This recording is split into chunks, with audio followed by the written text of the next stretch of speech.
on va commencer en attendant que le monde arrive. Bon, moi j'aime bien toujours réexpliquer comment on s'est connus. Comment? Voilà, notre histoire, notre rencontre. Donc il y a de ça maintenant quelques années. On a eu l'occasion de se retrouver dans un groupe de réflexion sur l'entrepreneuriat féminin, gestion de nos projets en fait, hein, un groupe de femmes qui a des projets et qui se retrouvent mensuellement pour travailler sur ces projets. Donc moi, j'ai eu l'occasion de te découvrir là. J'ai découvert une belle personne, une amie bienveillante et qui a un ikigai, voilà, tout trouvé, quoi, et qui le met en pratique.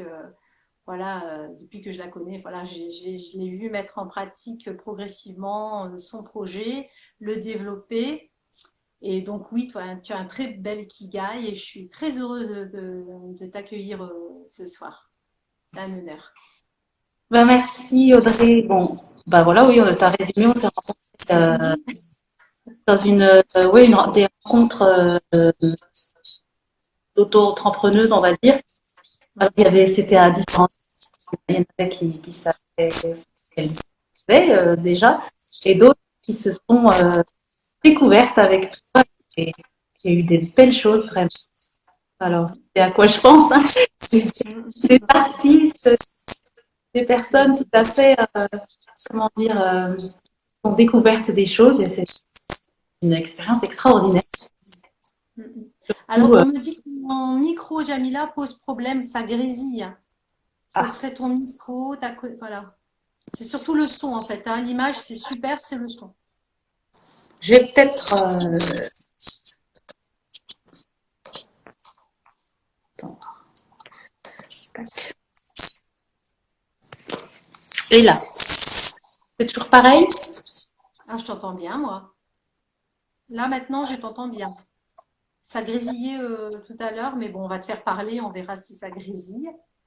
Le son de Jamila est entrecoupé. Il grésille. Ouais, mais le temps d'écrire, peut-être que maintenant tu as réglé le Ben, problème. On va voir ça. ouais, je crois que dès que je parle, il y a quelque chose. Oui, ça grésille. Hmm. Bon, on va essayer quand même. J'entends quand même ce que tu dis. Ouais, Touria aussi me dit ça grésille, ça siffle. Dommage. T'es sur PC, c'est le téléphone ou c'est... Non, parce que le PC, comme je t'ai dit, ouais, j'entends que ça. Le Bon, ben, PC, comme je t'ai dit, je n'arrive pas à me connecter à ta vidéo. Je vais essayer. bon, on va essayer quand même. Je pense qu'on t'entend quand même. Ah, peut-être avec des écouteurs. Ah bon. Hum, Bon, on va essayer quand même parce que bon, on entend quand même ce que tu dis. On te fera répéter s'il faut. D'accord. Alors moi, ce soir, ben, je suis très contente de t'avoir avec moi. D'une part parce que j'avais vraiment envie que tu te présentes, toi, Jamila Issaoui, ton parcours. Et dans un second temps, surtout que tu me parles de justement ton ikigai, la sophrologie, comment tu travailles, ce qu'est la sophrologie. C'est bien fait et bah, comment tu travailles. Donc, mais la première partie, j'aimerais vraiment que tu te présentes et que tu nous parles de ton parcours aussi. Alors, je m'appelle Jamila Issaoui. J'ai 4 enfants. Je suis une maman de 4 grands enfants. Et j'ai commencé la sophrologie bien après tout ce que j'ai fait, en fait, au dernier enfant, où j'ai eu pas mal à gérer des choses qui étaient difficiles euh, dans la vie privée. Et puis, un enfant assez, on va dire, nerveux. Et donc, j'ai dû revoir, mais vraiment du tout au tout, l'éducation, la façon de faire les choses, etc. Et comme ça allait toujours pas, bah, je suis quand même allée voir dans des méthodes, plusieurs méthodes, et je suis allée rencontrer des écoles. En fait. Voilà. Est-ce que tu me vois là? Oui, je te vois. Oui, il y a eu un problème de connexion. Désolée. Alors, je ne sais pas si toi, tu as pu expliquer ou pas, ou ça a coupé que de mon côté. Je sais pas. Je vois que on me dit que ça bug, que ça coupe. Bon, Alors, attends. Voilà.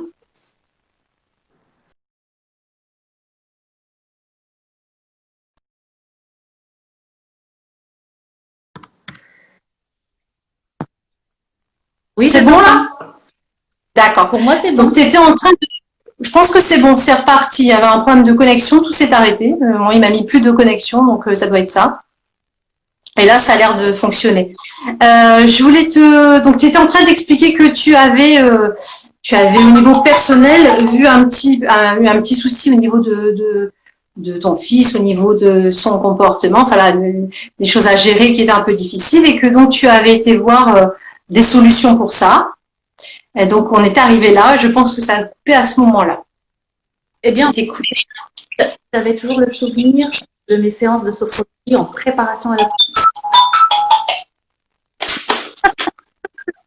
Et donc, c'était toujours dans un coin de ma tête.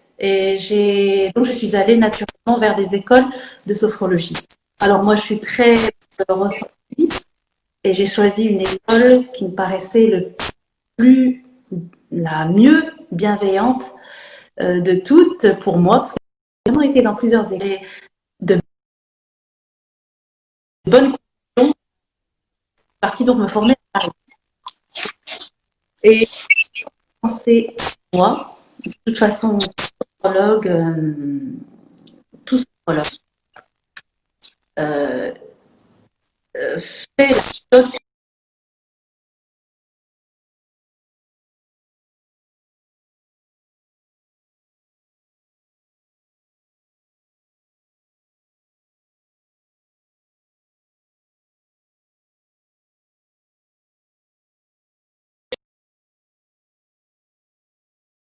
tout ce qu'on va transmettre. On doit. Alors, c'est pas une psychanalyse, c'est vraiment technique, c'est pas pratique.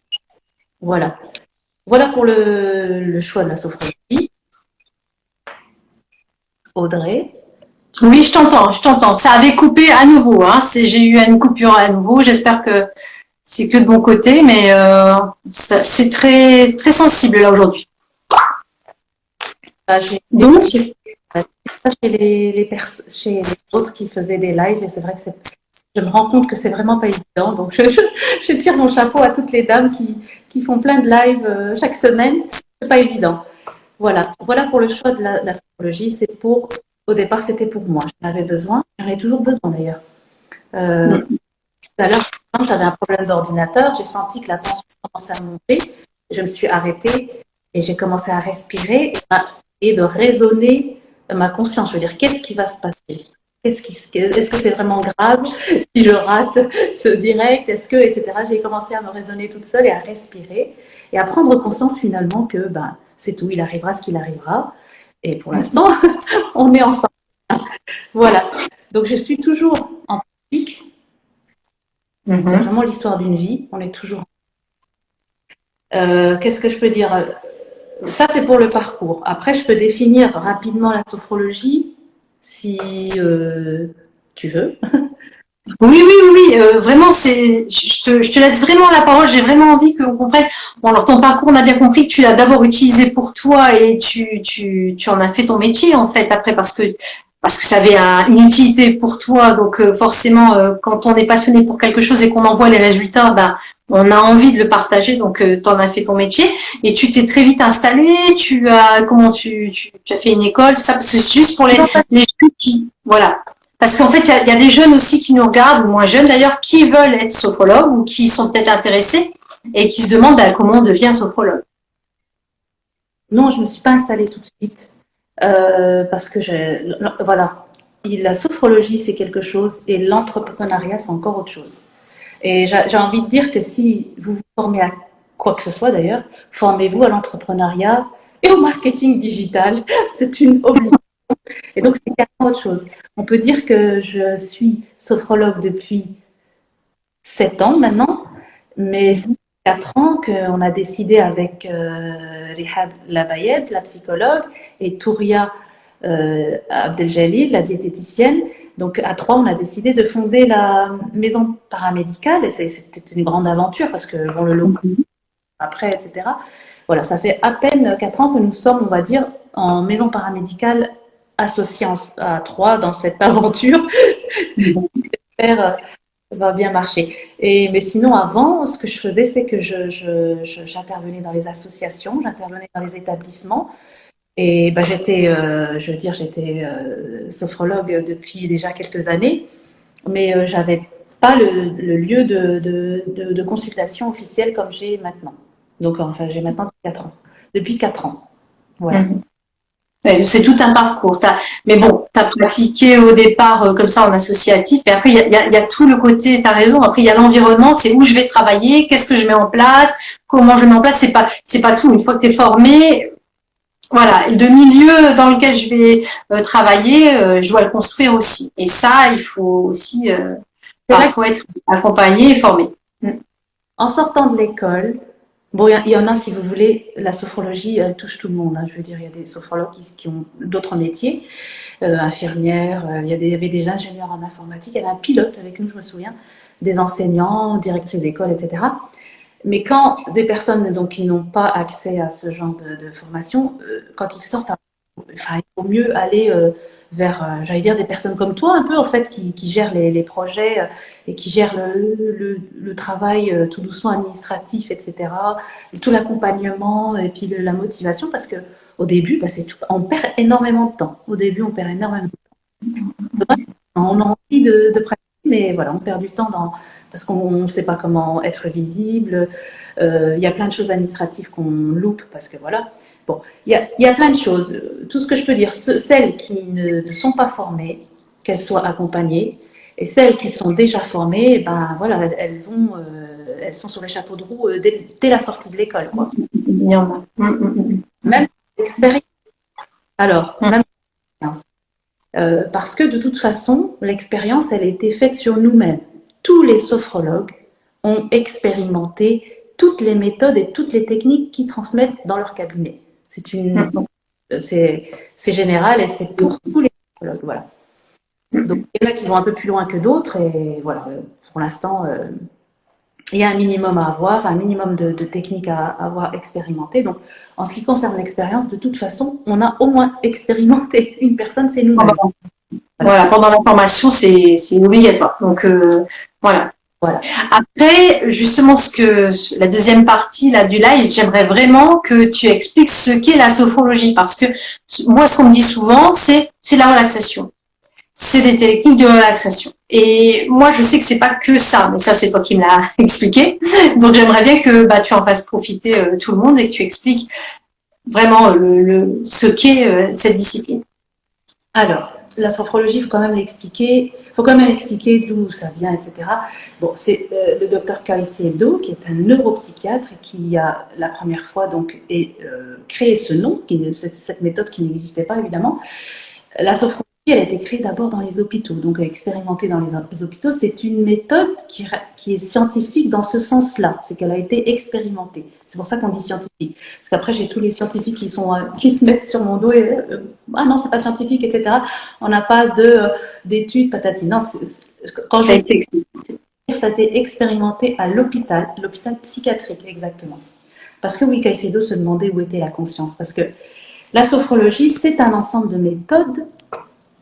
On la présente souvent de relaxation, basée sur la respiration, la tension et la visualisation, mais de façon volontaire et individuelle. C'est-à-dire que c'est vous qui faites les choses et le sophrologue guide là où vous devez aller, bien sûr, mais c'est la personne qui fait les choses. C'est quand même un apprentissage qui est très, très intime, en fait, hein, vraiment. Alors, mais c'est pas que ça. Donc, c'est pour ça, je l'explique dans le cabinet. C'est vrai, j'ai peut-être fait l'erreur de pas m'exprimer à chaque fois là-dessus. J'entends les sophrologues en parler, et parfois non d'ailleurs, ça dépend. Mais c'est pas que ça, en fait. Le but, on va dire, les objectifs de la sophrologie, c'est quand même le développement de la conscience. Alors, quand je vais dire, quand on dit développement de la conscience, on est déjà dans un domaine bizarre, mais c'est tout bête. Si vous avez conscience de vous-même, de ce que vous ressentez, de ce que vous êtes et de votre place dans le monde, vous serez différente. Par contre, si vous avez la tête dans le guidon, vous êtes happé par les événements, vous êtes happé par le passé, vous êtes happé par tout ce qui se passe. En fait, vous êtes un arbre qui bouge dans tous les sens. Eh bien, vous n'êtes pas présent et vous n'êtes pas conscient de vous-même. La première chose, La philosophie vraiment de la sophrologie, c'est d'être conscient de soi-même, de ce qu'on est, de ce qu'on ressent, de ce qui se passe, de ce qu'on veut, de ce qu'on veut aussi. Donc, c'est le développement de la conscience, mais pourquoi finalement? Ben oui, d'accord, je suis consciente de moi, tout va bien, je sais ce que je ressens et tout, mais pourquoi?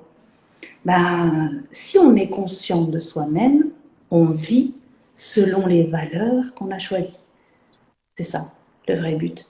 Si vous êtes conscient de tout ce que vous ressentez, de ce que vous êtes, de votre place dans le monde, vous choisissez les valeurs dans lesquelles vous voulez vivre. C'est pas forcément. Alors, dans les valeurs, j'explique rapidement les valeurs, ça veut dire beaucoup de choses. Et en fait, il y a différentes connotations selon le contexte. En psychologie, les valeurs, une valeur, par exemple, c'est la liberté. C'est l'amour des autres. Ceux qui font des métiers comme nous ne peuvent qu'avoir cette valeur-là, ne peuvent être qu'animés par cette valeur-là. Par exemple, c'est la liberté, d'accord? L'amour des autres, l'amour avec un grand A. Ça peut être aussi, oui, la liberté, l'amour des autres. Voilà, ça c'est des grandes valeurs. Ça peut être aussi la famille. Ouais, il y a des gens qui veulent vivre dans ces valeurs-là. C'est leur objectif. Ça peut être aussi la foi. C'est étonnant de dire ça dans le contexte actuel, mais Caicedo était un croyant, fervent croyant, un chrétien, un catholique, je pense. C'est un latino-américain qui ensuite est parti en Espagne et qui a épousé une Française. Et Caicedo était donc croyant, et pour lui, ça paraît bizarre de dire ça, mais en même temps c'est logique. Si vous croyez en quelque chose, alors en quelque chose, je dis bien, c'est ouvert. Si vous croyez en quelque chose, quelque part, vous savez lâcher prise sur les événements. Parce que vous savez très bien que vous n'êtes pas complètement maître de tout ce qui se passe. Et donc le lâcher prise avec la foi, c'est une des valeurs aussi, quoi. C'est expliqué vraiment de façon très simple. Si vous croyez en quelque chose, vous avez quelque chose un chemin qui est vraiment visible devant vos objectifs, quelque chose qui est lumineux, et vous y croyez, et bien vous savez que chaque événement qui se passe, ça ne va pas vous perturber, parce que vous connaissez votre chemin. Voilà. Donc la foi, ça peut être une valeur. Et pour arriver là, attention, c'est pas le début, c'est pas vous venez chez moi, je vais vous parler des valeurs. Non. Je vais d'abord vous parler de votre corps, après que vous m'ayez parlé de vos problèmes, bien sûr, et bien sûr, je m'adapterai à ce que vous voulez, mais je vais d'abord vous parler de votre corps et de votre esprit, parce que en fait, tout ça, c'est abstrait, c'est pas concret. Mais ce qui est concret, c'est ce que vous sentez.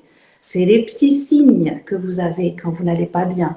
C'est les pensées. Et puis, c'est physiologique. Dès que vous pensez quelque chose, la minute, maintenant les secondes qui suivent votre pensée, vous déclenchez une guerre hormonale. Vous le savez, dès que vous pensez quelque chose. Alors, si vous pensez de la joie, des choses, des bonnes hormones, bon, ça peut être aussi stressant. La joie peut avoir les mêmes effets qu'un grand stress. On est tellement content qu'on développe des hormones qui peuvent être un petit peu difficiles à gérer. Dès que vous pensez quelque chose, vous avez un effet chimique dans votre corps. Ça, il faut que vous le compreniez toutes et tous. Il n'y a rien qui est abstrait. La pensée n'est pas abstraite. Il faut vraiment le comprendre. Dès que vous pensez quelque chose, vous réfléchissez, vous déclenchez quelque chose dans votre corps. Donc il faut que vous compreniez ça. À partir de ce moment-là, quand on comprend ça, la pensée est difficilement contrôlable. Qu'est-ce qu'on fait? On essaye de contrôler les hormones avec la respiration. Il y a plusieurs méthodes, il y a la sophrologie évidemment, il y a de la cohérence cardiaque. C'est une respiration qui est extraordinaire. Je la donne à chaque fois que quelqu'un vient me voir, ou même quand je suis à l'extérieur. Je donne cette méthode à qui veut bien l'entendre. C'est-à-dire que quand vous respirez dans la journée et que vous arrivez à harmoniser votre taux de cortisol, eh bien, vous gérez votre stress. Parce que le stress égale un taux de cortisol élevé. Comment faire pour maîtriser le taux de cortisol? Je veux dire sans médicaments. On est toujours sans médicaments là. C'est un live sans médicaments. Si vous voulez maîtriser votre taux de cortisol, donc on va dire votre effet chimique de vos pensées, de votre stress, naturellement, il n'y a qu'une chose à faire, c'est de maîtriser votre rythme cardiaque. Si vous voulez maîtriser votre rythme cardiaque de façon naturelle, c'est la respiration. Voilà. Votre rythme cardiaque, il ne peut être modifié que par la respiration. Bon, ça c'est vraiment un sujet extraordinaire, la cohérence cardiaque. Mais qu'est-ce qui se passe en cohérence cardiaque? Vous allez faire ça 3 jours, 4 jours, une semaine si tout va bien. Il faut tenir, il faut essayer de... C'est comme un médicament, vous le prenez tous les 3-4 heures, vous faites vos 3 minutes ou 1 minute aussi, c'est bon aussi. Qu'est-ce qui se passe en fait? C'est que quand vous avez des émotions, eh bien vous déconnectez votre cœur avec votre cerveau. Eh oui, c'est la déconnexion totale. La cohérence cardiaque, tout simplement, elle vient reconnecter. Alors, je parle de physiologie là. On n'est pas perché là dans les nuages. Non, là, c'est du. Vous allez reconnecter les deux systèmes neuronal et votre système cardiaque. Vous le reconnectez. Et en maîtrisant une partie de deux systèmes qui sont liés, c'est-à-dire le cœur, le rythme cardiaque, vous espérez et vous allez maîtriser le système neuronal, les pensées, etc., l'autoroute des pensées. Donc vous touchez un point pour aller vers l'autre. Et c'est le même principe pour la sophrologie. Il faut bien commencer par quelque chose. Eh bien, on commence par le corps. Il faut j'aime pas dire maîtriser, on va dire, il faut qu'on harmonise un petit peu les réactions. Une reconnexion, en fait. Tu te reconnectes avec vraiment ce qui se passe en toi. C'est-à-dire que tu essaies de prendre conscience de ce qui se passe vraiment au niveau physiologique et que, et reprends un peu le contrôle. Enfin, plutôt comprendre comment ça fonctionne. Et tu vois, tu apportes des outils pour justement harmoniser tout ça, c'est ça? C'est ça. Pour harmoniser tout ça. Alors, qu'est-ce qui se passe? En fait, c'est comme si vous aviez un gros appareil avec des détecteurs. Vous avez des détecteurs partout, d'accord? Quand vous êtes dans une vie, on va dire, parce que c'est toute une philosophie, la sophrologie, il y a une base philosophique, si on veut chercher, on peut aller regarder, c'est extraordinaire. Il y a une philosophie du premier regard, du non-jugement, etc. Mettons que nous sommes un appareil assez compliqué, n'est-ce pas? Et que nos petits appareils de détection, ils sont submergés ou en panne, parce que notre vie, c'est une vie de folie, en fait. Mais pas forcément une vie de folie, c'est simplement les gens qui vivent, on va dire, la tête dans le guidon. C'est-à-dire de façon inconsciente, vraiment. Et personne, et toutes, on a été comme ça, toutes et tous, on a été comme ça, et parfois on l'est encore, on tombe et on se relève, et nos détecteurs ne font pas le travail, en fait. Donc la sophrologie, c'est pour réveiller les détecteurs. Alors c'est quoi? C'est la peau, n'est-ce pas? C'est les muscles, c'est ce que vous voyez, ce qui se passe dans vos yeux, votre bouche quand elle est asséchée. Eh oui, quand vous êtes en stress, je ne vous raconte pas, vous avez soif. En général, votre bouche est asséchée, votre rythme cardiaque est chaotique, un peu plus rapide, et parfois on a mal au ventre, etc. Donc ça, ce sont les détecteurs. Mais quand on a la tête dans le guidon, qu'on n'a pas de connexion avec le corps, et qu'on est dans il faut que je fasse ça, il faut que je finisse ça, voilà. Donc la sophrologie va venir vous réveiller les détecteurs. Et c'est tout un travail. Alors, souvent je le dis en cabinet, il faut commencer par le début, comme on dit, c'est-à-dire commencer par le début. Il faut que vous reconnectiez avec vos détecteurs, c'est-à-dire comment je suis quand je suis détendue, comment je suis quand je suis en tension, qu'est-ce qui se passe quand je suis en tension, où est ma tension, est-ce qu'elle est vers le cou, est-ce qu'elle est vers le ventre, Alors il y a des gens, ils ont des tensions incroyables, hein, mais... Alors, les premiers effets de la sophrologie, c'est un réveil des fois qui n'est pas forcément très agréable, mais il est positif. Alors oui, le positif, il faut qu'on en parle. Le positif, oh là là. Alors on n'est pas dans une philosophie du bisounours positif tout le temps, il fait beau, c'est bien, je me sens bien, nana, ça marche. C'est pas ça du tout. Ce qui est positif en sophrologie, il faut bien le comprendre, c'est tout ce qui émerge de la pratique. Tout ce qui émerge de la pratique est positif, même s'il est désagréable. Est-ce que vous voyez la différence? Tout ce qui émerge de vous pendant la pratique est positif, même s'il est désagréable. Vous voyez? Parce qu'on en prend conscience. C'est-à-dire que la première étape, c'est quand même de s'observer et de ressentir les choses, dire ah c'est vrai je suis tendue, en fait je suis vraiment tendue là, mais je m'en rendais même plus compte en fait. Voilà, les signaux, tu parles de signal d'alerte, bah, on finit par peut-être ne même plus se rendre compte. Donc peut-être la première étape, comme tu dis, c'est bah, se rendre compte, même si c'est désagréable, que bah oui, mais quand t'as mal là, c'est peut-être vraiment parce qu'il y a une surcharge. Et là, ça y est, t'as ressenti. Et c'est peut-être le premier travail, je pense, que tu dis ça fait mal, mais en même temps, bah, c'est important de le savoir. Je peux pas soigner une fièvre si je ressens pas la fièvre. Voilà, là, je ressens quelque chose. Ah, je peux donc, une fois que j'ai eu l'alerte, travailler dessus. Voilà. Alors, je reviens juste sur le positif. Alors, il y a beaucoup de méthodes qui disent. Je ne suis pas là pour critiquer les méthodes parce que tout est bon du moment qu'on s'occupe de soi. Tout est bon du moment qu'on s'occupe de soi. J'insiste là-dessus. Je suis pas là en train de. Mais alors, il y a des méthodes qui disent il faut dire que vous êtes. Je suis bien. Je me sens bien. Aujourd'hui, je suis bien. Je vais faire ça, etc. Sauf que si vous y mettez pas l'émotion de ce que vous dites, votre cerveau ne l'enregistrera jamais. D'accord? À 7 ans, on apprend par hypnose. De 7 ans jusqu'à la mort, on apprend par répétition, mais répétition avec émotion. Sinon, l'inconscient, il va bien voir que c'est un coup pas. Il peut pas faire je vais bien, tout va bien comme ça, quoi. Enfin, il faut le ressentir. Ça peut pas être des mots.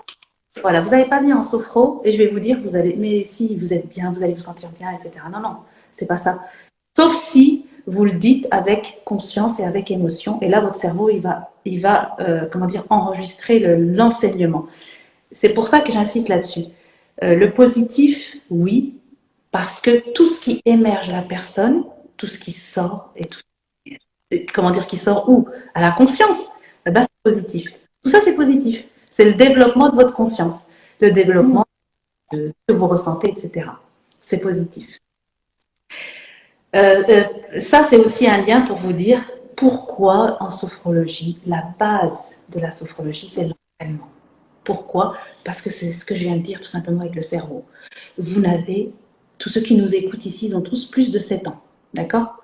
Donc, c'est fini. Vous ne pouvez pas apprendre par hypnose, quoi. Vous ne pouvez pas apprendre comme les gamins, ils vous regardent, hop, ils ont capté.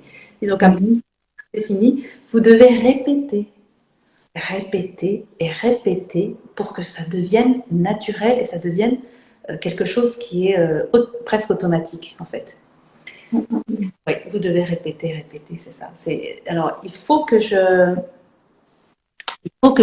j'insiste là-dessus parce que c'est vraiment la base de l'entraînement. C'est la base de la sophrologie, c'est l'entraînement. Ça vient pas de... Tu donnes des outils, tu nous accompagnes à trouver, à ressentir, à nouveau, prendre conscience de ces signaux d'alerte. Ensuite, tu nous donnes des outils, si j'ai bien compris, mais si on les répète pas, on va pas en tirer un enseignement, on va l'entendre une fois. Il faut répéter pour que notre corps, ça soit naturel quelque part. Tu disais tout à l'heure, là, juste avant, je stressais un petit peu sur comment allait se passer tout de suite. Je reprends et je me remets. Donc tu as le déclic d'utiliser l'outil. Mais si on répète pas, on va pas avoir ce déclic d'utiliser l'outil. Pas du tout. Et en plus, c'est sûr qu'après une séance de sophro, tout le monde se sent bien. Hein. Oui. Vous allez bien vous sentir. En principe, je fais mon travail correctement. Vous allez bien vous sentir. En principe, vous allez vous sentir détendu. Comme vous avez simplement respiré lentement, vous êtes mieux oxygéné. Ça, c'est vraiment des choses simples. On est vraiment dans la physiologie. Vous allez respirer lentement. Vous allez donner plus d'essence à votre...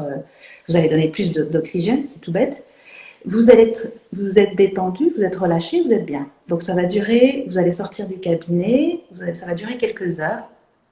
Quelques heures jusqu'au lendemain. Allez, on est sympa jusqu'au lendemain.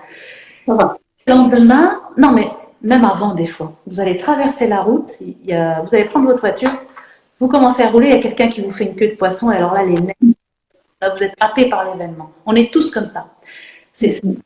Et en fait, ça, c'est tout à fait, c'est la vie, quoi. On est tout à fait conscient, tout à fait relâché, etc. Après, on est happé par les événements, et après, on revient vers une certaine conscience, on se calme, on se raisonne, on respire, etc. Et la vie, elle est faite comme ça.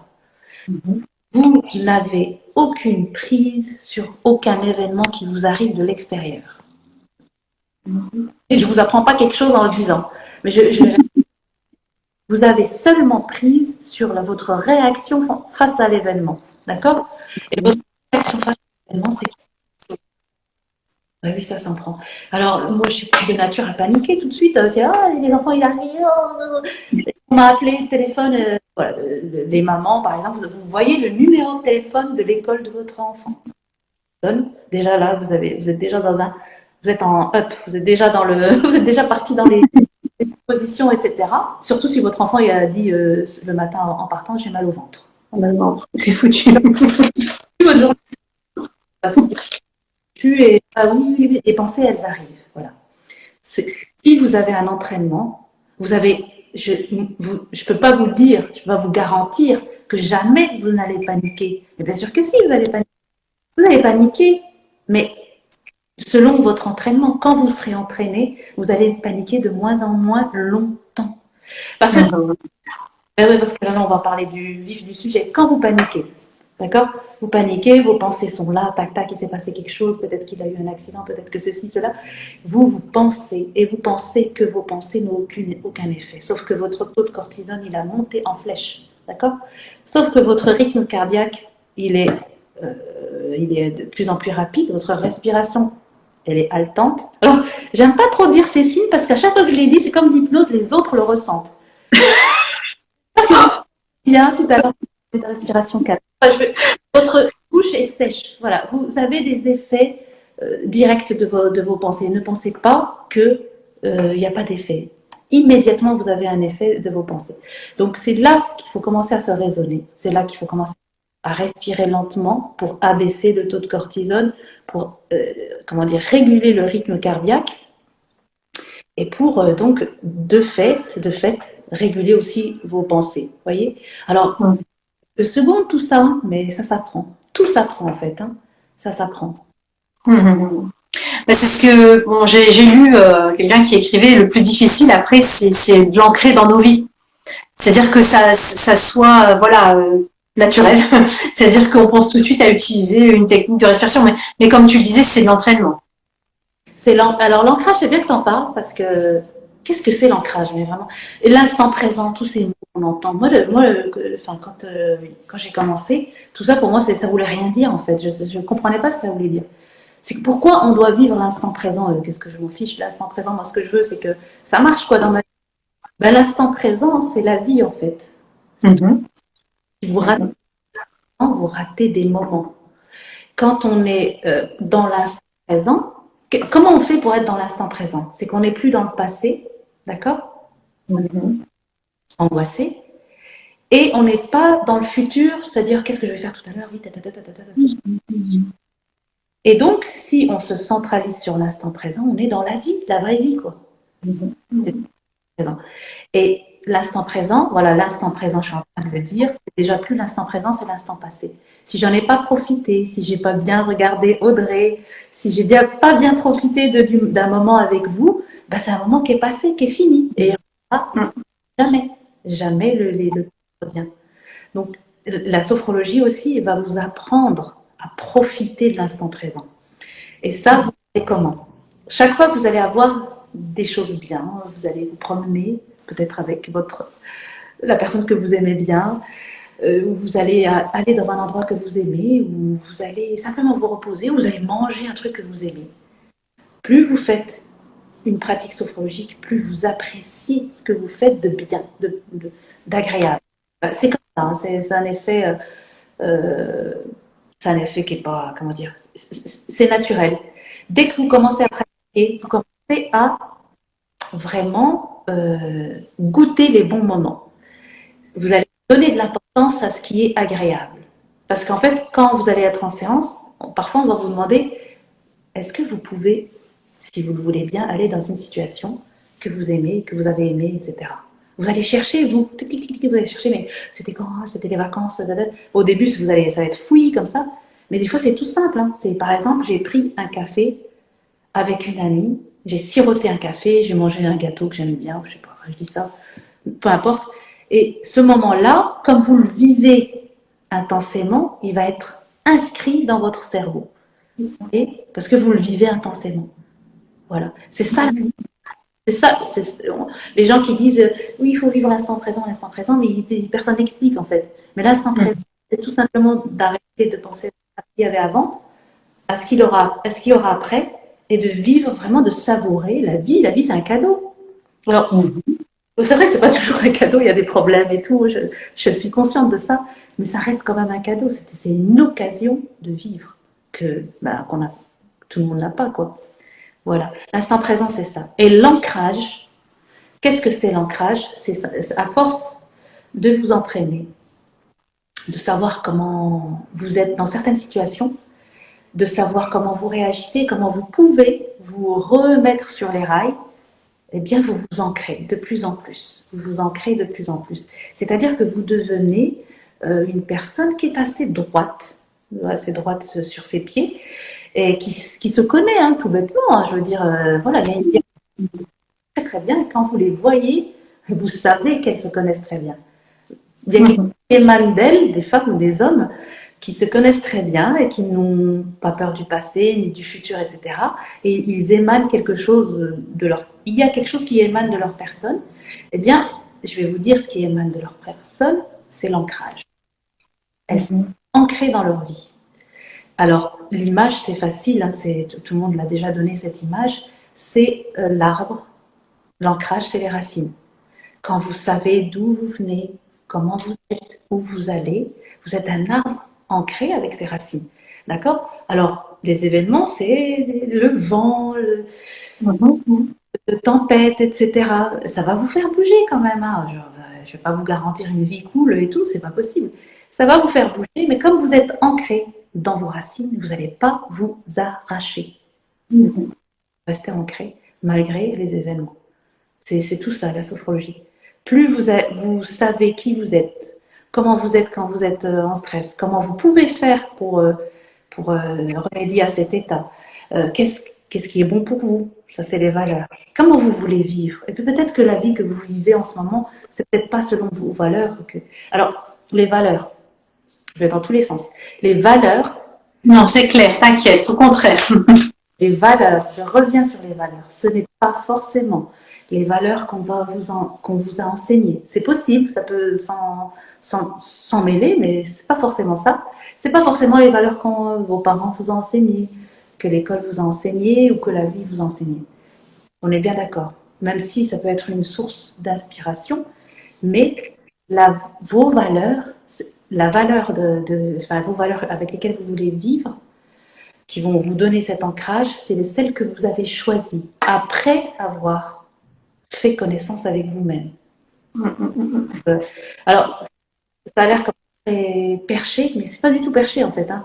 Vous savez comment vous réagissez, vous savez ce qu'il vous faut à certains moments, vous savez ce qu'il faut faire, vous connaissez vos faiblesses, vous connaissez vos forces, et vous avez des objectifs, quoi. Vous voulez aller plus loin, etc. Ah oui, l'objectif, il aide beaucoup dans une vie. Si vous avez vos objectifs, etc., voilà, vous êtes ancré. Et dans quoi vous voulez vivre, et dans quoi vous ne voulez pas vivre aussi. Parce que quand on est embrouillé par le stress, quand on est embrouillé par les événements, que les événements vous mangent complètement, c'est-à-dire que vous n'avez plus votre libre arbitre, vous êtes complètement porté par ce qui se passe à l'extérieur, etc. Vous n'avez pas le temps de réfléchir dans quelle vie vous voulez vivre en fait.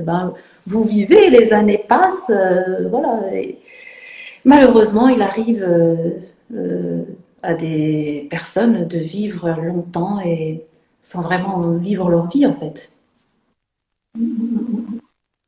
Voilà. Là, je pense que tu as vraiment bien défini la sophrologie. Franchement, là, tu as donné de très bons exemples qui permettent vraiment de s'imaginer quel bienfait ça peut nous apporter. Comment tu procèdes. Je voyais des messages où on parlait de l'hypnose en disant voilà, et l'hypnose, en quoi c'est utile, est-ce que ça fait partie de la sophrologie? Enfin là c'est moi qui rajoute la question qu'on m'avait posée. Est-ce que l'hypnose c'est la sophrologie? Est-ce que c'est encore une technique à part? Voilà. Alors, moi, l'hypnose, déjà, historiquement, c'est la mère de la sophrologie. L'hypnose d'abord, historiquement. D'ailleurs, c'est l'hypnose qui est reconnue plus dans les hôpitaux, etc. Ouais. L'hypnose d'abord et la sophrologie après. La sophrologie a été inspirée de l'hypnose. C'est évident que Caicedo a pratiqué l'hypnose. Elle est inspirée de l'hypnose. Alors, l'hypnose, l'état de transe. Le but de faire une séance d'hypnose, c'est d'arriver à un état de transe. Là, je parle de l'extérieur. Après, on va aller vers l'intérieur. L'extérieur, c'est qu'est-ce que je veux? Je fais une séance d'hypnose. Je suis en train de montrer mon fauteuil, naturellement mon fauteuil d'hypnose. Je fais une séance d'hypnose, je veux arriver à un état qui s'appelle transe. C'est un état c'est un mot que j'utilise rarement. Je vais vous dire parce que les mots, ils ont des âmes. Elles ont les mots, des âmes. Et l'hypnose et l'état de transe, ça fait toujours peur. Oui, oui, oui, c'est ça. C'est rien de plus que l'état qui est juste avant le sommeil. Vous voyez, on a comme ça un schéma où on explique un peu les états de vigilance un peu. Donc on a l'éveil, d'accord. On a et puis de plus en plus ça descend jusqu'à un état en sophrologie on l'appelle sophroliminal. En fait c'est le même que la transe, d'accord. C'est juste avant le sommeil.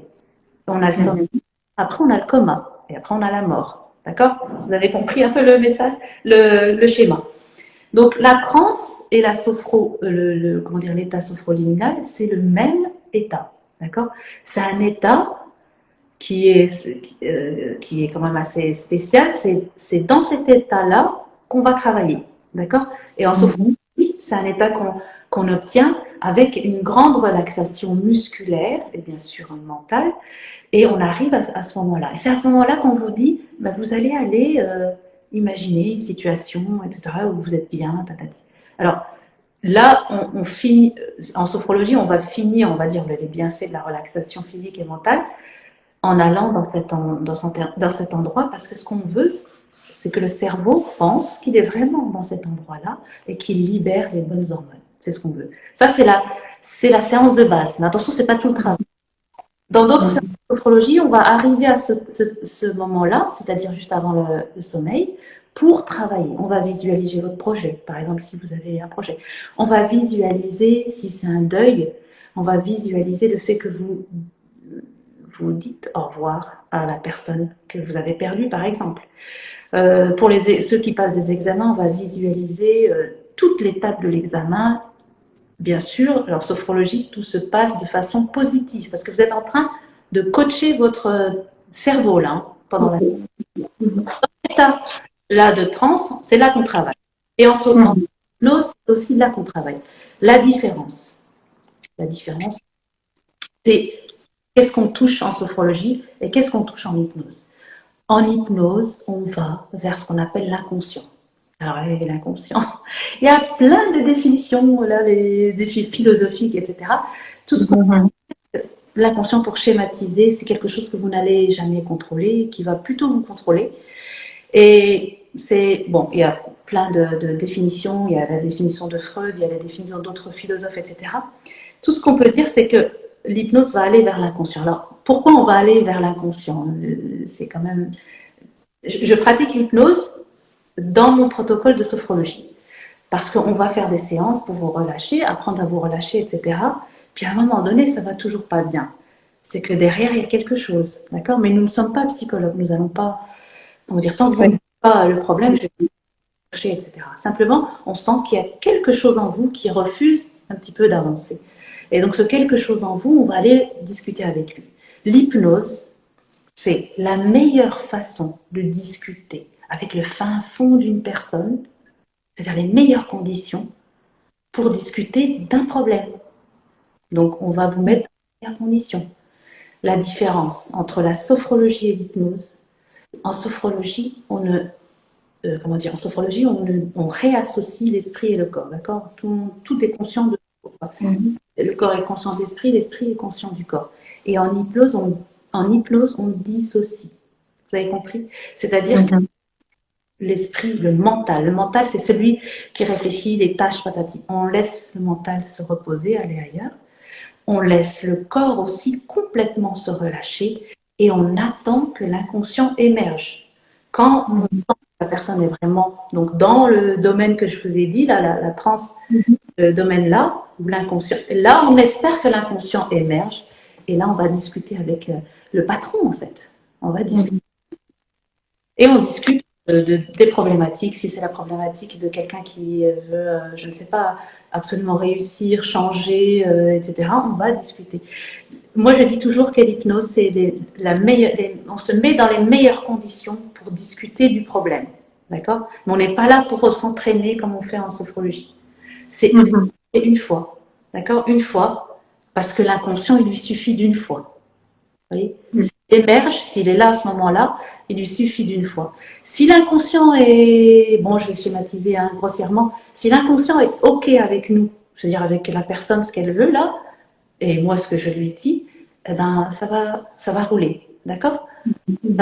Par contre, si à chaque fois on bute sur des problèmes, etc., c'est que certainement il y a quelque chose à régler qui est bien plus loin, bien plus ancré, et là, je passe la main. Voilà, c'est ce que j'allais dire.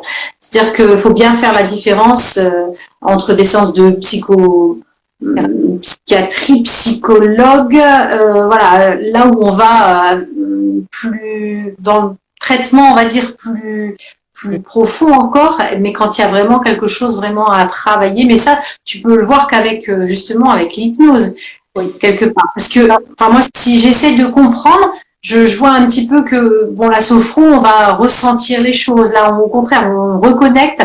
Alors que l'hypnose, il y a une déconnexion et du coup, il y a un relâchement, donc on ne maîtrise pas vraiment ce qui va être, voilà, et peut-être que l'hypnose permet peut-être plus de se dire, attends, là, je passe la main. Peut-être, non? Je sais pas, Il y a des choses qui peuvent émerger à ce moment-là, mais en réalité, il y a même des choses qui émergent dans l'anamnèse, en fait, quand on discute. Ouais. Ouais, mais bah, t'as l'habitude après. C'est qu'en sophrologie, on a ce qu'on appelle l'alliance. C'est-à-dire qu'on va faire ce pourquoi la personne est venue nous voir. C'est ça l'alliance. Et donc, si je vois des choses, mais que la personne ne veut pas traiter ces choses-là, je vais respecter ça. Et si ça se passe bien, etc., la personne va finir par me dire ces choses-là. Et donc, d'hypnose, et si je vois que vraiment il y a des traumatismes, il y a des choses qui peuvent revenir, etc. Et un travail à faire qui est d'ordre psychologique en fait, et qui est d'ordre déconnexion entre le trauma, ce qu'on en pense, etc. Ce que je t'avais dit la dernière fois. C'est-à-dire que il se peut qu'il soit arrivé quelque chose à une personne, quelque chose d'assez grave, une agression ou un événement, mais la personne est toujours dans le ressassement de cet événement. Trauma, en fait, elle est toujours traumatisée. Et donc là, c'est à ce moment-là que je vois que je ne peux pas avancer s'il n'y a pas un suivi psychologique, parce qu'il faudra passer la main pour que la personne puisse aller traiter ce trauma, en fait. Alors, il y a des choses qui émergent assez rapidement, mais comme je n'ai pas l'autorisation de la personne de traiter ça, donc je laisse, je suis mon alliance qui est dans l'anamnèse. C'est-à-dire, vous êtes venu pour quelque chose, on va travailler cette chose. Vous voyez ? C'est très bien ce que tu es en train de dire là. C'est justement un sujet que je suis en train de traiter pour la semaine prochaine en entrevue pro, en audio. C'est la déontologie dans le suivi. Et ça, c'est ce que tu viens d'expliquer et qui pour moi est très très important, c'est que dès le départ, c'est posé. C'est-à-dire que toi, voilà, ce que tu appelles l'alliance fait partie de ton code de déontologie, quoi. C'est dès le départ, je sais ce que vous m'autorisez à traiter avec vous, pas à soigner, mais à prendre comme chemin avec vous, les limites, mais c'est dit dès le départ. Et ça, c'est ce que je suis en train de travailler dessus là, sur justement la déontologie des accompagnants, des coachs ou des thérapeutes. C'est quelque chose qui doit être posé dès le départ. Et ça, voilà, c'est très bien que tu en parles parce que justement en sophrologie, tu as ton cadre et tu l'exprimes dès le début et c'est un accord que tu passes avec la personne. tu peux lui dire oui, et à mon avis, bon, quand tu vois qu'il y a des choses, tu peux le signaler, mais si la personne te dit stop, voilà, tu vas pas, et puis même de toi, tu sais qu'il y a des limites, là, tu vas passer, tu vas lui dire non, là, c'est un psychologue ou un psychiatre qui va prendre qui serait souhaitable de rencontrer, voilà. Tu poses des limites, un cadre dès le départ. Ça, c'est important parce que, voilà, les gens savent pas, ils se demandent, je vais voir la sophrologue, mais elle va tout résoudre, voilà, elle va non. Toi, voilà, ce qui est important, c'est ça, c'est ce cadre-là qui est très important d'être posé, et Après, ça te oui. dit très bien que tu en parles, c'est bien.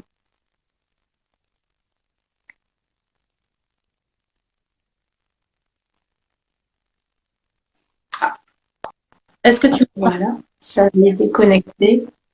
Ouais. Ça, ce sont des événements qu'on contrôle pas, n'est-ce pas? Et voilà. Et voilà. Notre bonne humeur ou voilà, le plaisir qu'on a de. Dans la déontologie, moi je le dis à chaque fois parce que j'ai vu des petites choses quand même. Bon. Après, la plupart des sophrologues sont bien formés, heureusement. Mais voilà, oui. la déontologie, c'est que nous ne sommes pas des psychothérapeutes ni psychologues. C'est-à-dire que vous n'allez pas venir pour discuter pendant 1 heure. Même si vous allez. Des fois, je dépasse, je discute quand même. Il y a l'anamnèse, et après on discute de ce qu'on appelle, de ce qu'on ressent. Ça s'appelle la phénodescription. C'est très important. Après, je vais en parler. Il ne faut pas que j'oublie, tu me rappelleras. Le truc. Phénodescription. Le truc, c'est que chaque fois que vous allez voir un sophrologue, il faut que vous soyez conscient de ça, c'est que vous ne pouvez pas sortir de la séance sans pratique, sans avoir fait une technique. C'est impossible. Si vous, si vous parlez pendant 1 heure, puis vous ne faites aucune technique, aucune pratique, c'est qu'il y a un problème. Parce que la base du suivi sophrologique, c'est la pratique. Et on commence dès la première fois. Dès la première fois, vous avez une séance, vous avez une pratique. On ne peut pas commencer à parler aux gens de pratique, de répétition, d'entraînement, de prendre conscience, etc. Puis on ne fait rien. Dès la première fois. Et la première fois que vous avez une séance, c'est une des séances les plus importantes. C'est le premier encart, premièrement. Et deuxièmement, c'est la base, en fait. C'est tellement la base que vous allez tellement l'aimer que vous allez la pratiquer assez souvent. C'est vraiment la base de la sophrologie. On est dans l'immersion, c'est-à-dire on laisse émerger les choses. Voilà. Et la deuxième chose, c'est que, puisqu'on est quelque part, on est dans un apprentissage en sophrologie, oui, c'est bizarre de dire ça, mais quelque part, on est là-dedans. On se forme. Et la phénodescription est un point très important. Parfois, je le dis, parfois non, je laisse les personnes s'exprimer. Et parfois, je leur dis, essayez de voir si vous avez un carnet comme ça, ou bien dans votre téléphone, votre onglet notes, ou votre ordinateur, et vous écrivez ce que vous sentez. Attention, ce que vous sentez, pas ce que vous pensez. Ce que vous sentez, c'est écrit, d'accord? C'est écrit comme quand on fait, je ne sais pas, comme on apprend des exercices de maths. Donc on écrit nos exercices, et la fois prochaine on réécrit et on voit, oh ben j'avais pas bien compris ça, ah donc ça a changé là, etc. Et la sophro c'est la même chose quelque part. Vous allez écrire pour poser à l'écrit, et pour le cerveau c'est très important, poser à l'écrit ce que vous ressentez. Et à chaque fois, vous posez à l'écrit ce que vous ressentez, à chaque pratique, même quand vous faites ça à la maison, d'accord? Et après, vous relisez. Par exemple, la séance de base, ce qu'on appelle la séance la sophrologie de base, vous allez voir, première fois que je l'ai fait, j'ai senti ça, ça. Deuxième fois, j'ai fait, j'ai senti une contraction là, ou je me suis sentie comme ci, comme ça. Que sentir, hein? Parce que si vous commencez à interpréter, ouf, vous montez dans le mental, et nous, là, le mental, pas maintenant. Après, on est d'abord dans le corps. Donc, simplement ce que vous ressentez. La phénodescription, elle fait partie de l'entraînement. Si vous écrivez, vous attachez vos expériences. Et si vous attachez vos expériences, vous apprenez de ce que vous faites. Là, on est dans le système d'apprentissage du cerveau que j'avais expliqué tout à l'heure. Vous répétez, vous voyez, et vous voyez les différences. D'accord? C'est très important. Ça a l'air comme ça un peu scolaire, mais c'est tellement important. C'est une formation sur soi-même. Tu parles d'école, mais on réapprend. Enfin, je veux dire, quand tu parles de reconnexion, on apprend, et avoir un carnet pour noter, ça nous permet. Alors, tu dis bien de sentir et pas avec notre intellect tout de suite d'interpréter. Non, c'est vraiment écrire ce qu'on ressent. Voilà. Et donc ça, c'est important, c'est que dès la première séance, tu donnes quand même, voilà, une pratique. Ah oui. C'est la personne, voilà. Ça, c'est un, enfin là, je reviens avec ma déontologie, mais c'est pas seulement du côté du praticien, c'est aussi par rapport aux gens, ce qu'ils attendent.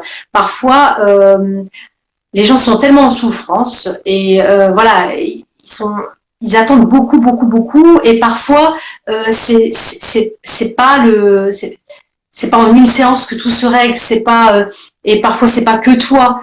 Comme tu dis, je vais aussi diriger si je sens que ça me dépasse, mais il faut que les gens le sachent.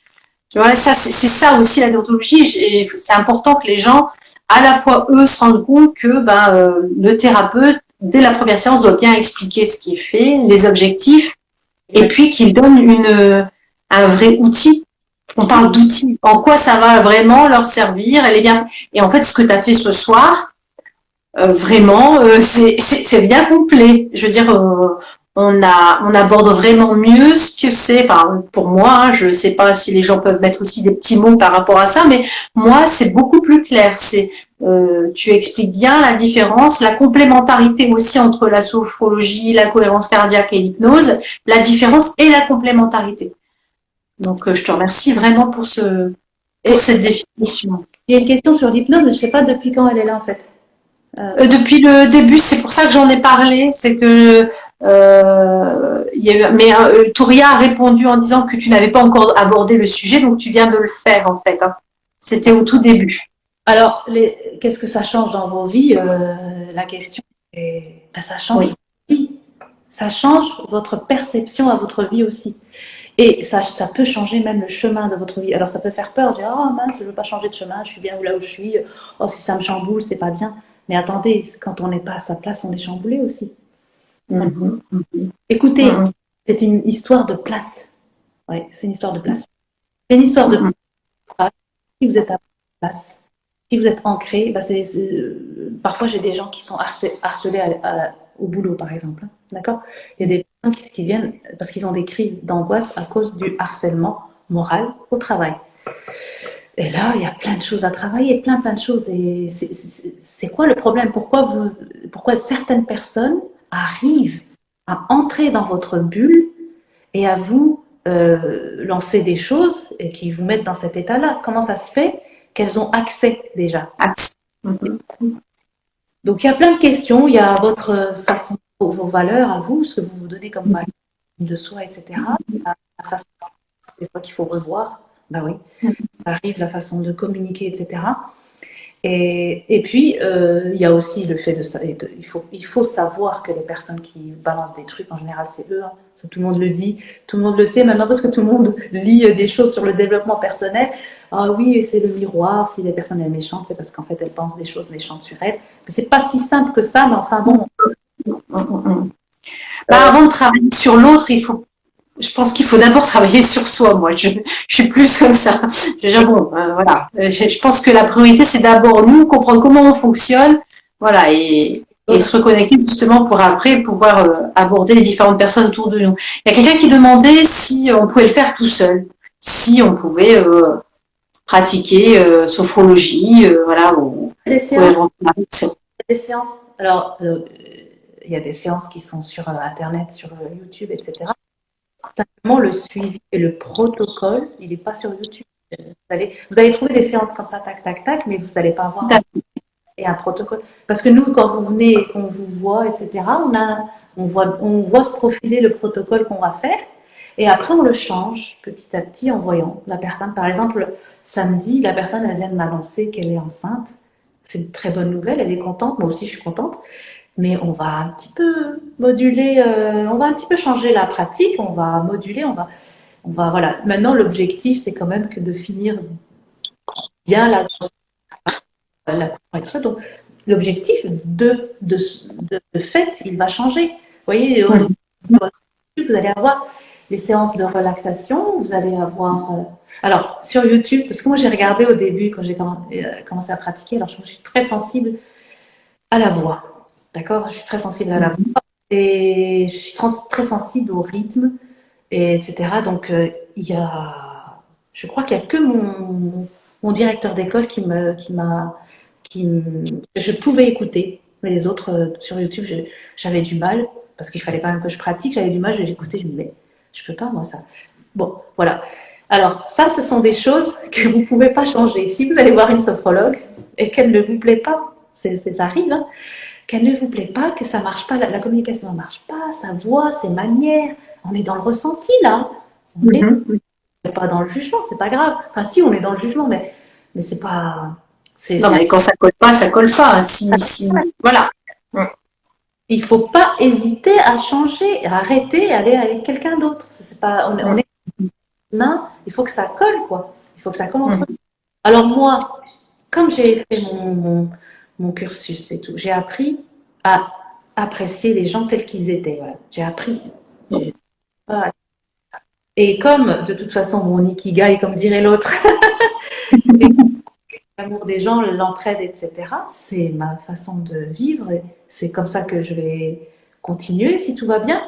Eh bien, moi, je suis prête à vous aimer quand vous m'aimez. Vous n'êtes pas prêt à m'aimer, parce que je ne pense pas que vous ayez eu un entraînement de ce genre et que vous ayez... voilà. Vous voyez? Donc, moi, vous aimez, j'ai choisi et je suis là, derrière le bureau ou sur la chaise à côté de vous. C'est mon objectif. Pas un objectif, c'est ma valeur avec laquelle je marche, quoi, en ce moment. Mais vous, non, peut-être pas. Donc, voilà, si vous m'appréciez pas, si vous n'appréciez pas un autre sophrologue, il faut changer. Parce qu'en fait, il faut que ça passe. Il faut qu'il y ait une alliance. Il faut que ça passe. Donc, si ça passe pas, il faut arrêter et aller voir quelqu'un d'autre. Ouais, oui. C'est bizarre de dire ça, mais c'est comme ça. Mais c'est honnête, c'est encore une fois ce que j'appelle la déontologie, l'honnêteté. L'honnêteté dans le métier. Ça, c'est important. Tout le monde peut pas accompagner tout le monde. On a des préférences. Il y a des choses, voilà, ça s'explique pas. Ça s'explique pas. Hein. Toi, tu es formé à accueillir n'importe qui, hein, peu importe. Voilà, tu es formé à ça. Mais effectivement, nous, en tant que, on va dire, clients, quand on arrive, non, si ça passe pas, ça passe pas. Et d'ailleurs, le travail va pas pouvoir se faire. Et il sera pas riche. Il y aura un frein. Donc voilà, ça sert à rien de continuer si c'est comme ça. Mais en tout cas, on peut d'abord tenter d'aller voir Jamila Issaoui, de faire une première tentative. Voilà. Et justement, ce qui m'intéresserait, c'est justement que tu expliques comment on te contacte. Alors, vous pouvez me contacter sur Instagram ou sur mon site. On peut prendre des rendez-vous sur les pages jaunes, etc. Une page Google, vous tapez mon nom, vous allez me trouver et vous pouvez prendre rendez-vous dessus. Ça, c'est valable, cette histoire d'aimer, de pas aimer, c'est valable pour les enfants. C'est extrêmement, on le voit beaucoup pour les enfants, en fait. Les enfants, moi, souvent, quand on m'appelle pour des enfants, je dis, est-ce que vous avez parlé à votre enfant? Est-ce qu'il est d'accord pour venir? Eh oui. Parce que le fameux inconscient, quoi. S'il n'est pas d'accord, venez me l'emmener, vous allez voir, vous allez perdre votre temps et votre argent, quoi. S'il n'est pas au minimum un petit peu OK avec le rendez-vous, quoi. Donc, pas la peine. Pas. Totalement contre, ou votre conjoint qui ne voit pas l'intérêt. Oh là là, c'est quoi ce truc? Et tout, sophrologie. Il y a un mari, il y a un homme qui m'a dit, oh, dans sophrologie, je vois souffre. J'ai dit, non, c'est pas ça. C'est rigolo, je vais le retenir. Mais voilà, c'est-à-dire que lui, il ne voulait pas, quoi. Et la maman, ça s'oblige pas. C'est une démarche qui doit être voilà, volontaire et puis qui doit correspondre avec l'accompagnant. Sinon il y a aucun intérêt. C'est pas forcé. C'est pas possible. L'intérêt, c'est cette histoire c'est-à-dire que vous allez répéter des choses sans y mettre l'émotion, sans y mettre quelque chose. Et donc, vous n'avez rien. D'accord? Vous allez apprendre des choses dans vos études. Si vous n'y mettez pas une certaine confiance, un certain amour, un intérêt, alors c'est pas forcément j'aime, j'adore. Des fois, c'est l'intérêt, c'est-à-dire si je fais ça, si j'apprends ça, je vais arriver à là. Donc là, il y a quand même l'inconscient, il entend ça. Ah oui, donc il comprend ça, il peut apprendre. Il peut laisser apprendre. Mais si vous apprenez, vous répétez, ça va partir. Ça va partir sans que ça soit retenu, etc. Parce que vous n'y mettez pas ce qu'il faut y mettre, en fait. Donc c'est l'intérêt de la sophro, la répétition, apprendre, etc. Il faut quand même y mettre un minimum de soi, de volonté. Et puis, il faut que ça soit quand même assez agréable. Pour que ça soit agréable, d'accord? Pour que ce soit agréable. Parce que le cerveau, il est là à l'affût de tout ce qui est négatif pour le retenir. Je retiens, la prochaine fois, je ne fais pas. C'est normal, c'est pour. Donc, quand vous faites de la sophro, c'est vrai qu'on parle beaucoup de positif. On dit, je vais vous dire, vous allez aller dans une situation, vous allez retrouver une situation où peut-être dans le passé, attention, on va aller dans le passé, mais pour aller chercher qui a été agréable et positif, et on va le rappeler. Mais on va pas, vous n'allez pas chercher une situation où vous êtes par exemple en vacances avec votre grand-mère qui est décédée cette année, et donc là vous allez mettre du négatif donc vous laissez situation, vous cherchez une situation où il n'y a que du positif, parce que du moment où vous allez sans vous en rendre compte ramener du négatif, votre cerveau lors de la séance va retenir que ce moment négatif. Et c'est triste. Voilà. Donc, il faut vraiment faire attention. Et c'est normal. On ne dit pas que ce qu'est les femmes qui enregistrent les dossiers négatifs. C'est pas vrai. Ça, c'est une histoire. C'est-à-dire que votre cerveau va enregistrer que les dossiers négatifs, entre guillemets, entre couples par exemple, ou que les choses négatives de votre vie, tout simplement pour vous protéger, pour ne pas retomber dedans. C'est comme ça. Et donc, la sophrologie, ce qu'elle vient faire, elle vient essayer de vous faire enregistrer des choses positives et de vous donner une base de données positives dans votre esprit, dans votre cerveau, pour que vous puissiez y accéder quand vous le voulez. Pas que vous y accédez pendant une séance, vous vous sentez mieux, ou bien quand vous n'êtes vraiment pas bien, vous essayez de faire venir des choses positives. Donc, comment faire pour augmenter le stock? Comment faire? Tous les jours, il n'y a pas des choses positives. Mais si, en fait. Chaque moment présent. Si tu vis le moment présent et que tu savoures les moindres choses. Exactement. Voilà. Des choses, c'est pas forcément. Quand je dis vous allez dans un endroit, des fois j'ai envie de dire, mais vous savez, c'est peut-être votre lit, l'endroit qui est super. Moi, hier, je disais à ma fille, tu sais, quand je rentre dans mon lit, on dirait que quelqu'un me masse. Je rentre, je lâche tout. Et des fois, je rentre dans mon lit et il est 19h, quoi. Et après, je ressors, c'est juste. Moi, mon moment que je vais chercher dans ma situation, je ne vais pas aller chercher la plage Hawaï, les cocotiers, d'ailleurs que je ne connais pas. Je vais aller chercher mon moment où je rentre dans mon lit, dans mes bras, que tous mes muscles se relâchent, qu'ils épousent le matelas, l'oreiller, et que tout vraiment se relâche. Et que ma respiration, elle devient lente, elle devient vraiment oxygénante, quoi. Là que je ramène. Et alors, c'est un moment qui est pas très exotique, quoi, mais bon. Non, on sent que c'est important pour toi. Ça te va très bien. On sent que il est temps d'y retourner. Il y a quelqu'un qui demandait justement si c'était à long terme ou à court terme les séances de sophrologie. Est-ce que il faut beaucoup de séances, pas beaucoup de séances? Très bonne question. En fait, non, c'est une thérapie, on va dire psychocorporelle. On touche le corps, mais elle est courte. Elle n'est pas longue. Moi, j'ai gardé parfois des personnes. Ça faisait presque un an que je les voyais, mais en fait, en réalité, c'était pas la peine. Bon, c'était entrecoupé avec les vacances, etc. Mais en réalité, c'est pas du tout long, parce que nous, ce qu'on fait, bien sûr, on discute avec vous, on vous transmet les techniques, etc. On réajuste et on réadapte et on vous écoute sur ce que vous ressentez, etc. Et donc, on réadapte les séances. Mais on n'est pas là pour vous avoir tout le temps. Nous ne sommes pas des psychothérapeutes ni des psychanalystes. On est là pour transmettre des techniques et voir que vous faites bien les techniques et voir un petit peu les effets ensemble. Tous ensemble, on le fait. Mais on n'est pas là pour vous garder 3 ans, 2 ans, même 1 an, quoi. Si on fait, je sais pas, mettons, si c'est pas quelque chose c'est quelqu'un qui est juste. Alors, c'est pas facile de dire juste stressé parce qu'en général, une angoisse, etc. Derrière, il y a toujours quelque chose, d'accord? Mais bon, on va dire qui est de nature stressée, d'accord? Alors, quand on est de nature stressée, ça veut dire que tous les jours, on est stressé. Tous les jours, on augmente notre taux de cortisone et tous les jours, on abîme sa santé. J'ai oublié de dire les effets de la cortisone, c'est que vous allez utiliser vos artères en premier. Ensuite, des artères usées, c'est-à-dire que elles sont usées, quoi. Elles sont pas aussi nettes qu'elles devraient être et laisser passer le sang comme il faut. Elles vont être entourées d'une pellicule de graisse, etc. Qu'est-ce que ça fait, Madame l'infirmière? Qu'est-ce que ça fait des artères?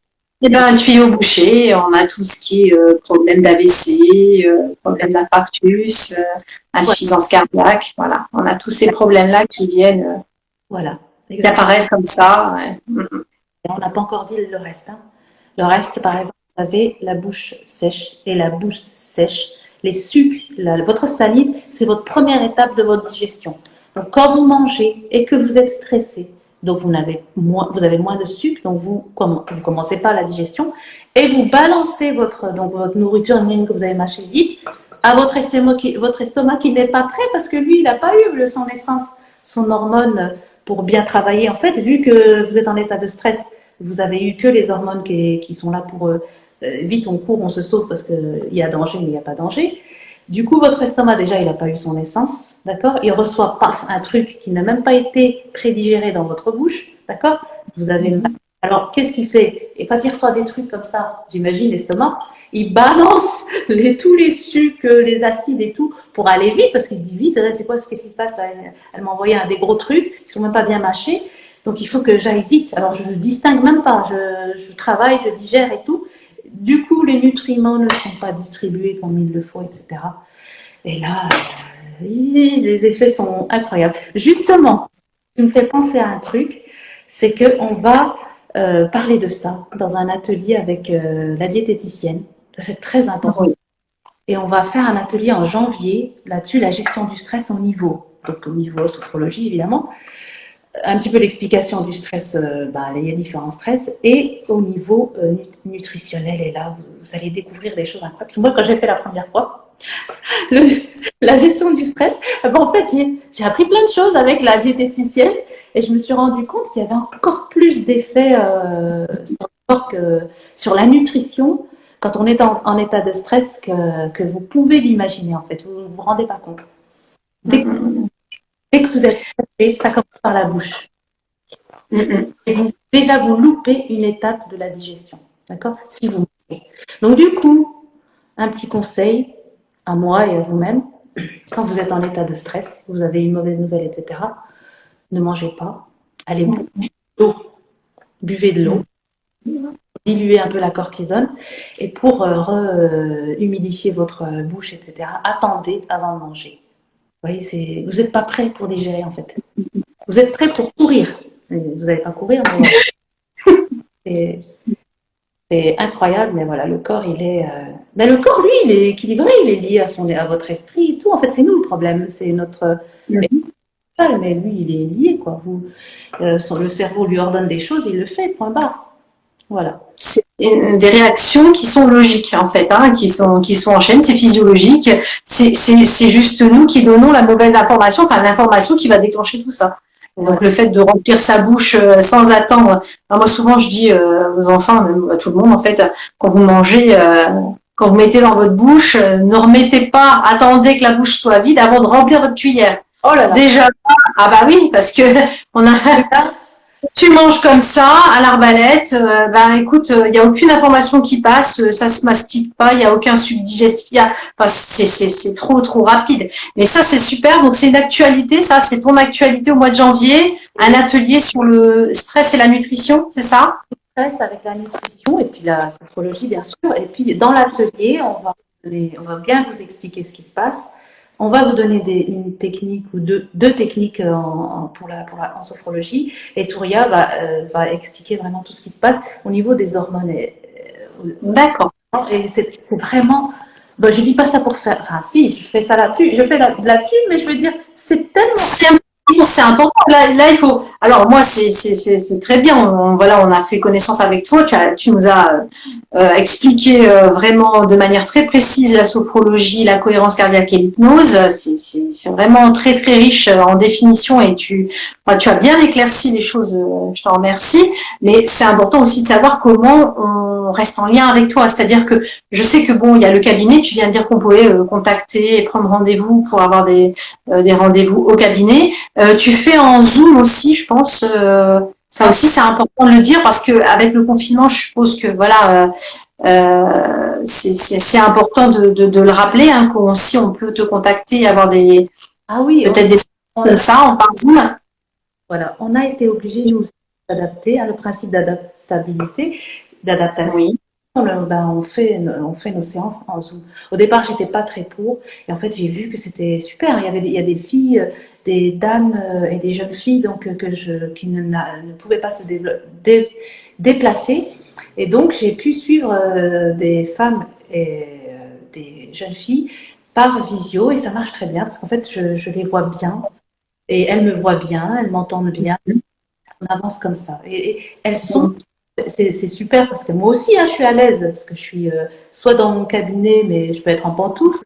Et les dames, chez elles, elles peuvent être en pyjama et il n'y a pas de souci. Elles sont ou les hommes. Je veux dire, on est quand même à l'aise. Alors, le seul truc, c'est essayer d'être un peu isolé dans le sens où, ben, Quand c'est à domicile, oui, il faut quand même, là, le cabinet, c'est un lieu précis, bien délimité, où il n'y a pas de passage. Voilà, quand on est à distance, si on se retrouve chez soi avec les enfants qui courent, ou quand il y a du monde qui passe, c'est plus difficile de rentrer vraiment dans le travail, quoi.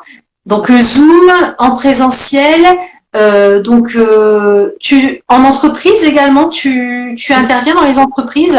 oui, j'ai intervenu, alors, combien de fois? 2 ou 3 fois. 2 fois avec Touria, donc en entreprise, en intervention pour les employés. C'était une Bien. dans la pause de midi, mais en fait, il n'y a pas que ça. Je peux former aussi les cadres en entreprise à eux-mêmes gérer des séances donc pour leurs employés de façon régulière. Parce que moi, parfois, je viens pas tout le temps. Voilà. Je peux former les cadres pour qu'ils puissent donner les premières techniques, ce qu'on appelle les techniques clés. Ça porte bien son nom, clés pour l'obéissance. Et je peux les former pour qu'ils puissent, déjà, les 3 techniques, rôder, entraîner régulièrement, c'est déjà super hein, s'ils arrivent. D'accord. Donc, on a vu aussi que donc c'est les adultes, hommes, femmes et enfants. Tu fais aussi auprès des enfants? À partir de CP, en fait. Hein. Bon, une fois D'accord. jeune. Alors, par contre, les ateliers enfants, j'en ai fait très jeunes. Ils sont très jeunes et c'est super. C'est avec des jeux, etc. J'ai fait dans les centres sociaux et dans les associations.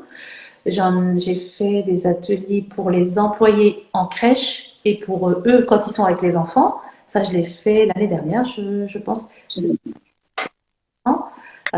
Voilà, c'est un monde. Si vous voulez, la sophrologie. Alors, tout le monde n'a pas besoin de sophrologie. Hein, je ne suis pas non plus. Les gens qui font du sport et qui ont, comment dire, une philosophie de vie qui leur permet de gérer leurs événements tout à fait haut la main. Ça existe. Ouais. Mais c'est aussi intéressant de savoir qu'il y a cet outil-là Voilà. et que c'est accessible et que tu l'expliques très bien et qu'on peut venir en toute confiance te voir. Voilà. Donc, Voilà, c'est une oui, on entend. thérapie psychocorporelle, c'est-à-dire on est dans le corps, mais qui est courte. En fait, qui a pour objectif d'être courte et de vous rendre autonome. Vraiment, le psychologie, c'est de rendre autonome l'autre. Et on lui donne les techniques. D'ailleurs, voilà ce que je voulais dire. On fait une pratique et on doit absolument avoir les moyens d'avoir l'audio de la pratique. Soit le sophrologue vous autorise à enregistrer, soit l'enregistrement, c'est très important. C'est compris dans la prestation. Vous devez avoir une base en audio pour vous entraîner. Sinon, c'est pas évident de se rappeler, par exemple, les différentes parties du corps, parce qu'il y a 5 parties du corps en sophrologie. La 6e, c'est tout le corps. C'est pas évident. Et tout ça, c'est de l'apprentissage, mais c'est pas de l'apprentissage scolaire parce qu'on va pas apprendre par cœur. Non. Force de. Vous voyez la différence? À force de pratiquer. Très bien. Je te remercie, Jamila. Je pense que c'est très, très complet. Moi, tu m'as beaucoup éclairé. Je pense que tu as éclairé aussi pas mal de gens. Je ne sais pas s'il y a encore des questions. En tout cas, on a essayé de répondre à toutes celles que j'ai vues passer. La seule que j'ai vue et qu'on n'a pas répondu, c'est quelqu'un qui demandait combien d'années il fallait pour devenir sophrologue. Alors, moi, j'étais dans une école, ce qu'on appelle caïcédienne, qui est sortie de la fédération caïcédienne. Caïcédienne, ça veut dire quoi? C'est une fédération d'écoles. En fait, c'est la fille de Caicedo qui gère cette fédération. Ce sont des protocoles très rigoureux. Mon école, elle est caïcédienne. Nous avions à peu près 1 an et demi plus 6 mois de pratique. Donc, ça fait à peu près 2 ans. Il y a des écoles qui présentent donc la base de la sophrologie, qui est donc. Alors, on n'a pas eu le temps de parler de ça, mais c'est un peu plus compliqué.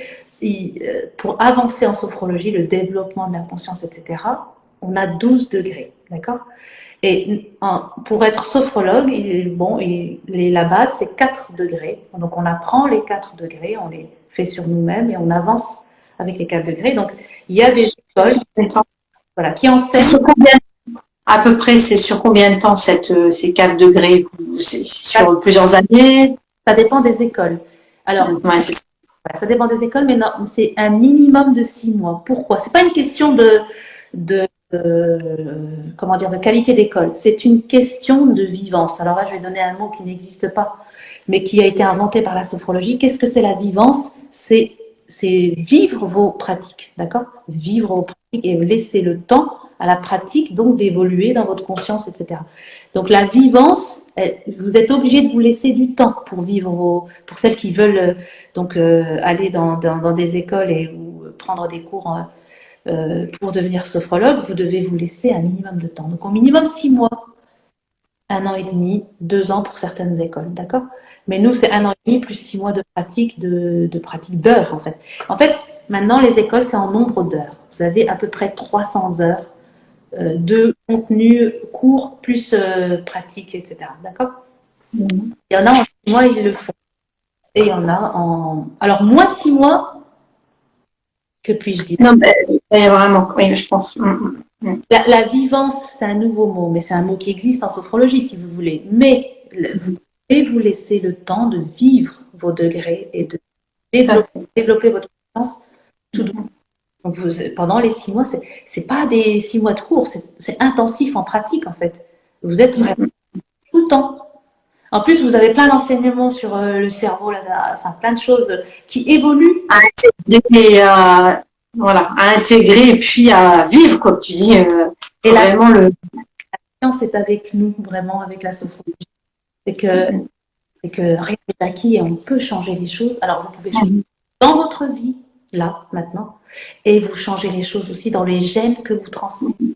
Quand vous diminuez et quand vous améliorez votre environnement, votre cellule, l'enveloppe de la cellule, elle change. C'est ça, l'épigénétique. En fait, la science est avec la sophrologie est avec la science, et vous allez, comment dire, pouvoir léguer, entre guillemets, attention, il y a des choses qu'on ne contrôle pas dans les gènes, évidemment, mais ce que vous pouvez contrôler, vous allez léguer de façon à peu près saine, en fait. C'est-à-dire que vous allez améliorer votre environnement. L'environnement, c'est ce que vous mangez, comment vous gérez votre stress, si vous êtes sédentaire, si vous êtes quelqu'un, etc. Et c'est ça l'environnement, vous voyez? Donc ça c'est dans nos mains. C'est dans nos mains. Bah, écoute, c'était très riche. Je suis très contente de tout ce que tu nous as apporté ce soir. J'invite vraiment tout le monde à se connecter à ton compte Instagram, vraiment pour pouvoir voir un petit peu ton actualité au fur et à mesure. Il y a un groupe sur Facebook orientation que j'ai ouvert, orientation professionnelle et puis bien-être au travail. J'invite vraiment tous les professionnels comme toi qui sont passionnés, qui ont trouvé leur ikigai et qui aiment partager justement leur parcours et ce qu'elles vivent au jour le jour et qui aiment transmettre tout simplement ce qu'elles font, à nous rejoindre et puis à partager avec d'autres. Je pense qu'il n'y a que comme ça qu'on va trouver plein de sophrologues différentes, mais qui auront tous la passion que tu as. Et voilà, je te remercie en tout cas vraiment pour ce live qui a été très très riche. Et je remercie toutes celles qui nous ont suivis ce soir. Merci beaucoup. À bientôt. Un petit lapin. À très bientôt. À très bientôt. Merci. À bientôt, Jalila.